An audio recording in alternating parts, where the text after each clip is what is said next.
Hey, this is Sabrina Monarch of Monarch Astrology and Magic of the Spheres podcast, and I'm going to be talking to you about the upcoming full moon eclipse in Libra. Let me share my screen so I can show you what I'm looking at. And I just want to point out some of the things that I'm really thinking about and tracking for this particular lunation. Ignore the house placements in the graph or the image that I'm showing you, the chart, um, because it's just the local chart for Portland. So we have a full moon in Libra. Full moons are peak moments, peak emotional illuminations and releases. And this is an eclipse, so it's working on the ongoing storyline that we're already in with South Node in Libra and North Node in Aries. So there's something with the North Node in Aries where there's an emergence of self-assertion and just emergence of maybe new parts of the self becoming empowered or willful and wanting to express themselves outwardly.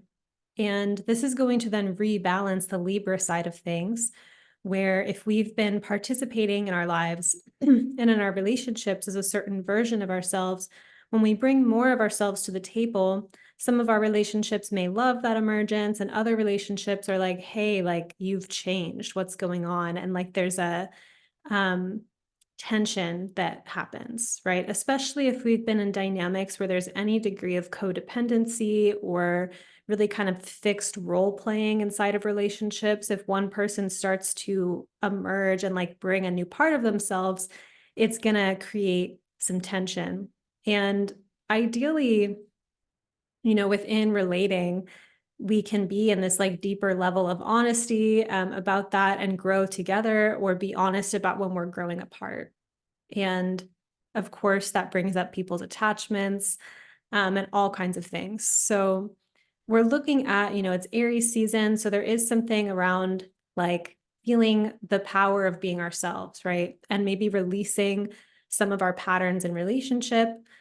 And this doesn't have to look like throwing things out or like just being done or something like that. Sometimes eclipses or full moons, there is kind of like an ending quality, but it could also be an ending of a pattern.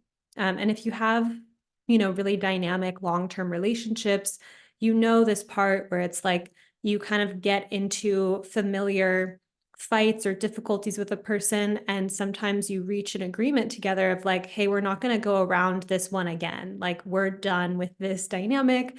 We're not playing into it anymore, which is a really advanced and beautiful part of relationships. Likewise, if you've been in like a really traumatic, negative, like abusive, mutually abusive relationship, it's like there's patterns that each person in the relationship is bringing that are creating a negative storm together. And the benefit of having had those relationships in the past is that your gameplay of the kinds of negative patterns that you tend to fall into, which is good information because you can maybe recognize when you're falling into those traps again and decide to opt out of it, or mature those particular patterns. So that's leading me a little bit into some of the things that I was noticing about this full moon, which is that Pluto in Aquarius is trine the moon and sextile the sun. So we have this harmonization of Pluto to the full moon axis. Pluto in Aquarius represents paradigm shift, right? Like new technology.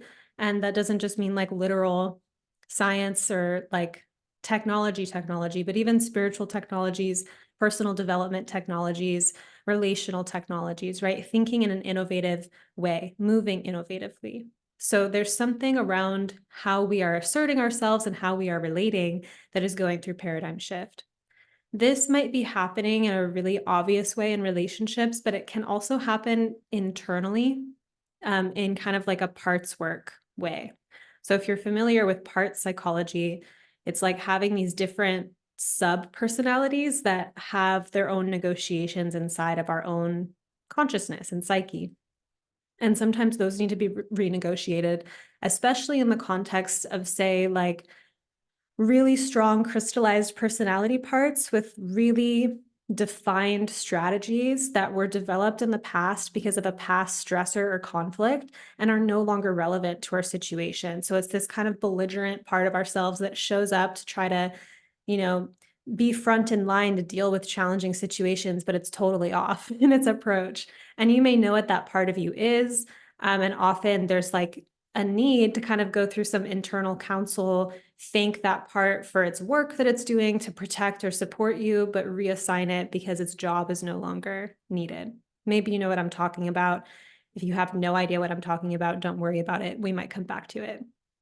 The other thing that I was noticing about the lunation that feels really important is that the rulers of the nodes, so South Node in Libra is ruled by Venus, North Node in Aries is ruled by Mars. They're both in Pisces, and then Saturn in Pisces is in between them. So to me, the energy of that is that we are going through a full moon in Libra moment. We are renegotiating something, right? We need to understand the give and take, how I behave, how you behave, how we respond to each other, right? How, like Libra is very aware of relational cause and effect. And what's interesting about Venus and Mars both being in Pisces is that those signs, Pisces, as in that sign, I'm going to stop sharing this now. Pisces loves to merge and form like really deep union. So how do you know whose part is whose behavior is whose if you're like that blended or merged?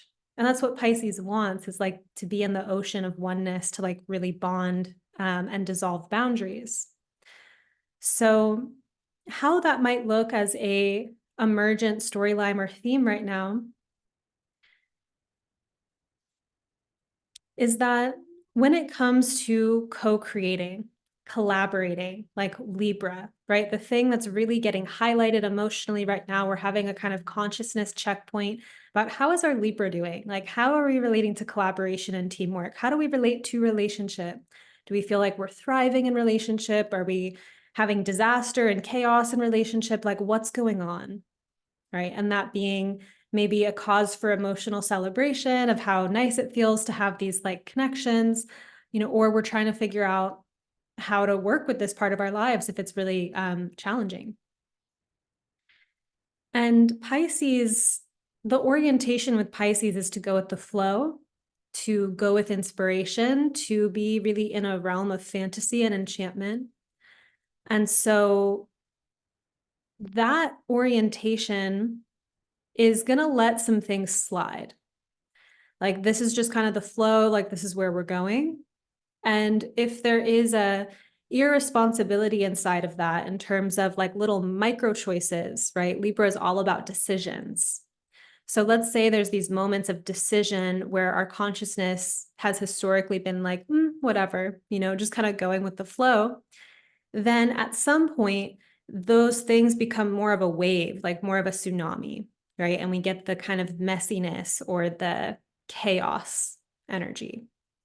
So what that can point to, and it's interesting also that Saturn is in Pisces connected to this, because I'm thinking about, say, like a person's default, somewhat unconscious personality pattern where, say, everyone has theirs. You might think about what yours is, but someone who tries to be amenable at all costs, like, let's just make everything nice, right? And so instead of advocating for themselves, they tend to go along with the other.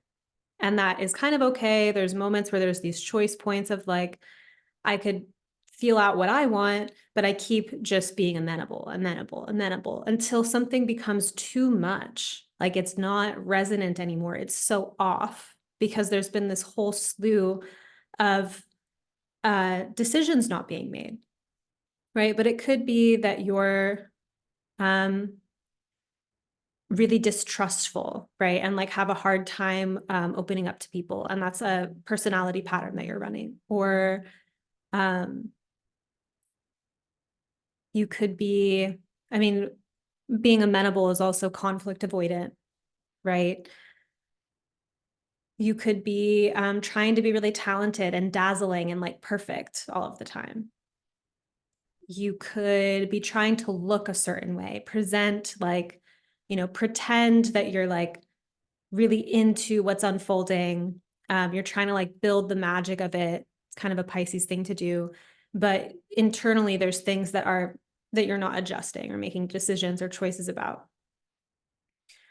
So if you are playing that out in any way, and maybe you've already gotten ahead of this curve, like maybe you're already actively, diligently working on yourself, noticing your patterns, adjusting things, and being more intentional in relationship. And what I'll say is that at whatever level of evolution this is playing out for you, there is something within the spiritual awakening process, which is a Pisces theme. And again, I'm highlighting all this Pisces stuff because Mars and Venus and Saturn are in Pisces right now with this lunation. We will wake up inside of our own story. We will be living a certain way and have more insight come up, and then realize that we've been making decisions leading up till then that are based off of a different type of consciousness or a part of us that was less wise and less aware. And that when a problem arises or when a wave comes up that really reveals and mirrors back to us our own patterns and choices from the past, that might be when we wake up. It's for this reason that when I have conflicts with people in my life, friends, romantic, conflicts with anyone really, when those come up, to me, they can be like spiritual checkpoints. I have Mars and Venus and Pisces natally also. But it's like, how did this storm happen? Like, did I see it coming and ignore the signs or kind of overlook things? Or did it actually blindside me? And it's actually in the conflict of desires between me and the other person, in the reveal that maybe both of us or one of us had expectations that were off, that this learning happens, right? And that there's an opportunity to adjust and like have a reflection of a part of us that was unconscious come through the mirror of the relationship. So that process can disillusion us of parts of ourselves, like we can really awaken through it. And I think it's worth, there's a concept within process psychology of primary attention and secondary attention. And primary attention is kind of like the hard, dry facts, like what's happening. And secondary attention is more of the shamanic perspective, reading between the lines. And I think that when these relational conflicts come up, there's something that we are being initiated into or something that we're being invited to discover, right? And also, if you have a really good teamwork dynamic, you might be able to navigate conflicts inside of these teamwork alliances in a way where you're confident you can work through things together and you grow and both benefit from it. And that can be kind of that Aries Libra integration where we're actually vitalized by being with that kind of Martian edge of like, there's a conflict here, there's some kind of strife, but actually finding true peace and true harmony. So that's where I also wanted to point out a possibility of something that might be being released at this time is enablement. Whether it's enabling a part of yourself that you are learning better to not enable, or it's a relational dynamic. And so enablement would be like when you are in one of those like more toxic trauma bond situations, both people are actually enabling kind of like the worst parts of each other. Like that's what the relationship is based off of. And so just kind of thinking about that as an example, right? And if you're aware of what your patterns are that kind of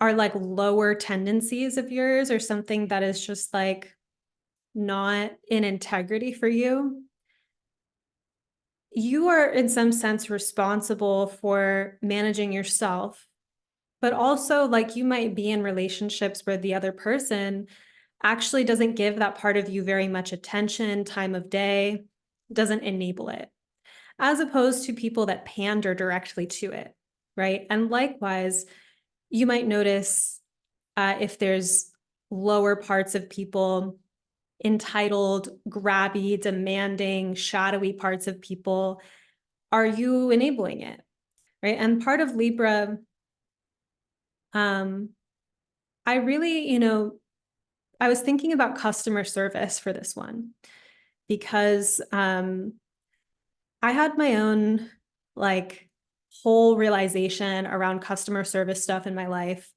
where when I started to, I mean, I worked at like a sandwich place when I was a teenager. So I did encounter like sometimes customers come in and they're just mean and they feel entitled to be.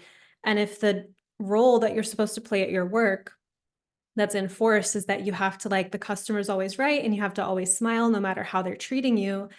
I mean, that's like a form of enablement. I think some other workplaces also will allow employees to be more spicy or kind of reflect customers' behavior. Um, but just kind of think of that as like kind of an energetic example where if the person is like cast in the role that they have to be amenable and like the customer's always right, a person who's abusing the customer service person is not going to get really accurately reflected. Um, what I began to notice later on is that as I began to offer services, I saw the part of me that would kind of like give the wrong jobs to the wrong people, like try to go to someone's place of work and be like, can you do this? Like, can you be the exception or can I be the exception? Here's what I need. And getting a kind of disgruntled, like, kind of energy from the other person. And as I became conscious of that, I started to um, be more mindful about who I was working with or like what I was presenting to people, and actually trying to um, find people for things I was looking for that it was like actually really a match, something that they might be excited about, as opposed to me trying to create some kind of mismatch with my own will. And it's like, you just do this kind of thing. But what I noticed is that I went from receiving the reflection from people that I was trying to employ for like little jobs to like them being kind of disgruntled or irritated with me to creating much more like collaborative, enthusiastic, pleasant like work experiences with people once I kind of realized what I was doing, how I was participating, and then adjusted it. I have all sorts of little parts of me, just as everyone does, that I get reflected in relationship. And you can start to see where you have your own responsibility to up level these parts of yourself, but you may also engage people that have high standards, right? That have a certain standard of relating, and they may not enable certain parts of you. Versus where is enablement happening, right? And Libra, why are we keeping the peace with that? Where it's like if someone is really trying to intimidate and harass and you're like kind of fawning to them, or someone feels really entitled to your energy and you're like jumping over yourself and bending over backwards to please them instead of just being like, no, like these different ways that we can see what kind of relational patterns are happening and realizing, am I keeping the peace with a part of myself, a part of another person that's actually not who I want to be collaborating with? Like, do I want to end this particular dynamic inside of all my relations, right? Because some of these patterns will follow you everywhere you go, whoever you're around, because it's something that you're working with inside. Or in like these specific relational situations, do we want to renegotiate and stop playing into certain themes? So that is kind of how I wanted to qualify what renegotiation means for the full moon in Libra, where it might not be as full on or as dramatic as this relationship's ending or like I'm done with this person. Sometimes that's the case, but a lot of times it's actually a subtler pattern, not just inside of one relationship, but inside of how we are relating to life, how we're relating to people, how we're relating to ourselves in general. And if you can see those patterns, and that's something that, by the way, like I do coaching work with people. I teach my evolutionary astrology intensive. I offer a lot of tools to my clients and students around seeing your patterns and seeing how you play out your natal chart so that you can have you can be in that process of really defining and like discovering for yourself what your patterns are. I think a lot of you that listen to my channel already operate at this kind of register, but there's always more and more layers as we go, and there's more we can learn in that way. So the better you know your own gameplay, the kinds of things that you do, your tendencies in relationship, perhaps, these things are easier to see. So that's pretty much what I wanted to share with you about the full moon, is just noticing that something is being renegotiated. A lot of it might be relatively unconscious, the way that it's built up, given that the nodes are ruled by planets in Pisces. So there's maybe been a kind of like fogginess or a dreamlike quality where there's a ideal or a fantasy, or it's like, I think things are going to go this way, or I hope they go this way, and realizing that we have to make choices with Libra. We have to be honest about our needs, Aries, and advocate for those needs as they come up. And that where we've been sloppier about doing that because we didn't know what we needed, we didn't know what we wanted, we didn't know ourselves well enough, then we get ourselves into these little messes, which can be renegotiated and can be cleaned up, especially if the others that we're interacting with are willing to go on the ride of evolving the relationship. Sometimes people are more rigid in the role play. And if you stop playing the role that they have cast you into, or that you have also cast yourself into, people get mad, people get volatile, people get mean. And it's fascinating, actually. It's fascinating. It's just like, you're not who I want you to be. And people spin out. And that's okay. But you don't have to enable that by behaving a certain way so that you just keep the peace. It's important at times to have true conflict, true difficult conversations, to reveal things honestly, and to develop our skills to be able to receive other people's honesty, to be dynamic enough and fluid enough to navigate other people's evolution and our own evolution, as opposed to becoming stagnant inside of a role play, enabling, co-enabling, codependent, all of that. And that's what I think Aries is really coming in to shake things up and awaken this kind of fire. And Libra is having to make choice points and renegotiate. So you may notice around this full moon, a heightened awareness around this, and a heightened maybe impetus to make choices that reflect where you're actually evolving, instead of just kind of going along with the flow of something because that's easier, less pressure on your nervous system. It's like, what's the true thing that's actually calling you? And can you be responsible in your choice making? Is that really hard in certain situations? Is that your cutting edge? Is that your evolution right now? So I'm going to leave that here, invite you to sign up for my mailing list, linked in the notes. Remind you that the Evolutionary Astrology Intensive is beginning again April 2nd, and applications are open until March 29th. And this is a comprehensive, deep, rich program to learn the language of evolutionary astrology in a community with guidance, with dialogue. It's a language of astrology that has been deeply instrumental in my life. I've been growing alongside it ever since I was 21, essentially. And it's given me my life in so many ways. It's been a wisdom school that has helped me refine my awareness, understand myself and others more. And I began to teach it because I offer these forecasts, I give readings and whatnot, but I wanted to create an experience for other people to get initiated into speaking the language for themselves, to get to a place with astrology where you can feel a person's chart, you can feel an aspect, you can feel a planetary placement, and form your own intuitive, your own insights around it, as opposed to relying on someone else or a book or something like that. And that's actually totally possible.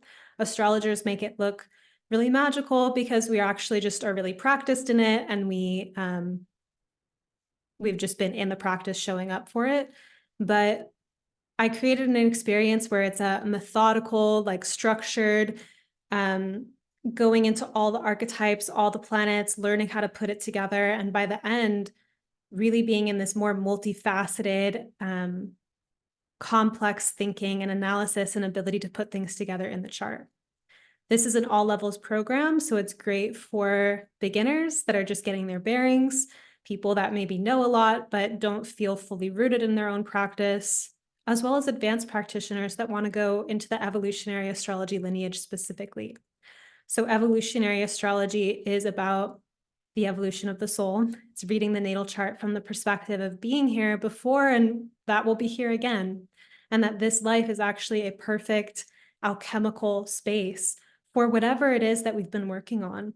And without even needing to get super hung up on what happened in past lives or who you were, any of that, it's being able to locate the pulse of what in this life brings you to that space where you're at the edge, where it's loaded for you, like things are on the line for you because this is the thing that you want the most, that you have been wanting in prior lives, that you're still working on, that you have a lot of talent and ability around, but also something that you're still developing or still trying to figure out.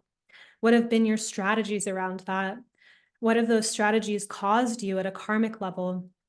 What strategies would help you in this life continue the story in a meaningful direction? All of those kinds of things are this depth, psychological, soulful portrait that evolutionary astrology offers.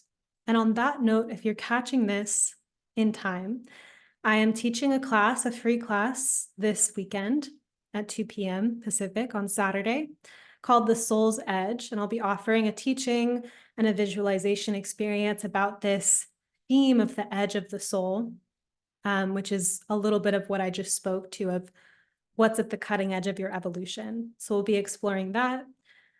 You can sign up through the link in the notes. And I also forgot to mention to please like this video, leave a comment, say hi, subscribe to this channel, all those things. Thank you so much for tuning in with me about the full moon. Let me know how you're experiencing it, what in this video resonated with your experience, what you've been learning. I always love to hear from you. Thanks so much for tuning in.